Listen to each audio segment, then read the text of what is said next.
বিএনপির ভারপ্রাপ্ত চেয়ারম্যান তারেক রহমান শিগগিরই দেশে ফিরবেন। রবিবার স্বরাষ্ট্র উপদেষ্টার সাথে এ নিয়ে বৈঠক হয়েছে বলে জানিয়েছেন সাবেক স্বরাষ্ট্র প্রতিমন্ত্রী লুৎফুজ্জামান বাবর। তিনি আরও বলেন, নির্বাচন বানচাল করতে পতিত সরকার কোনো ষড়যন্ত্র করছে কিনা তা খতিয়ে দেখবে সরকার।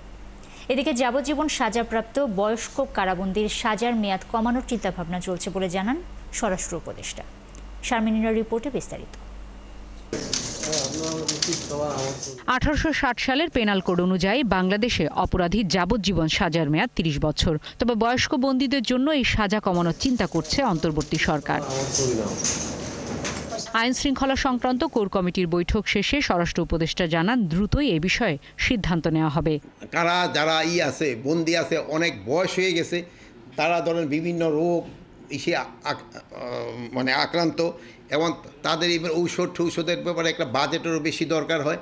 তো আমরা চাচ্ছিলাম যে যে লাইফ টার্মটা 30 বছর, ওইটাকে কমায় কত করা যায়, একটা যুক্তিযুক্ত একটা করে যেন যারা বয়স্ক হয়ে গেছে তাদের কীভাবে ছাড়ার ব্যবস্থা করা যায়। মেয়েদের ক্ষেত্রে হয়তো আমরা 20 বছর করে দিতে চাচ্ছি, ছেলেদের ক্ষেত্রে হয়তো আরও একটু বেশি হতে পারে। বাট আবার কতগুলি স্পেসিফিক আছে,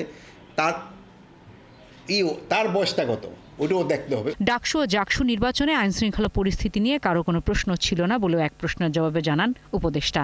বলেন, সুষ্ঠুভাবে জাতীয় নির্বাচন আয়োজনে নিয়োগ ও প্রশিক্ষণ সহ নানা কার্যক্রম হাতে নেওয়া হয়েছে। আইন শৃঙ্খলা পরিস্থিতি নির্বাচনের সময় যেন খুব ভালো থাকে, এই ব্যাপারে আলোচনা হয়েছে। এগুলোর মধ্যে আমাদের আইন শৃঙ্খলা বাহিনীর যে যতটুকু দায়িত্ব ছিল, আমরা মনে হয় এটা শতভাগ সম্পন্ন করতে পেরেছি।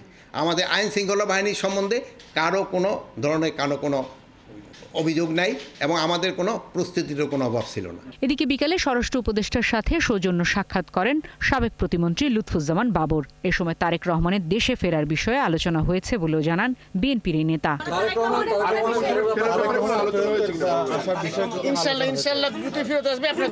পতিত সরকার পার্শ্ববর্তী দেশে বসে নির্বাচন বানচালে ষড়যন্ত্র করছে কিনা তা খতিয়ে দেখার বিষয়ে আলোচনা হয়েছে বলে জানান সাবেক স্বরাষ্ট্র প্রতিমন্ত্রী। আমাদের পার্শ্ববর্তী দেশে পতিত সরকার যে শেখ হাসিনা, ওনার সাথে একটা বিশেষ শিল্পগোষ্ঠী, পত্রিকায় দেখেছেন আপনারা, এসএলএম গ্রুপ, তারা সেখানে একটা মিটিং করছে, সমস্ত পত্রিকায় আসছে।